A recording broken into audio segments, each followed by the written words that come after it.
How to fix Instagram error problem. First thing guys, open the settings on your phone and then go into the apps manager. When you open the apps manager now, all what you want to do next is very simple. Just wait a few seconds and then scroll all the way down until you find the Instagram app. When you click on Instagram now, all what you want to do is click on force stop. After that, click on storage, click on clear cache and clear data.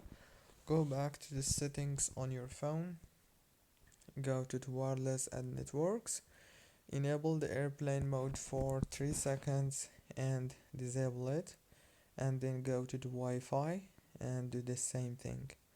Disable it and enable it, and the problem must be solved right now. Don't forget to like, subscribe. Thank you for watching this tutorial.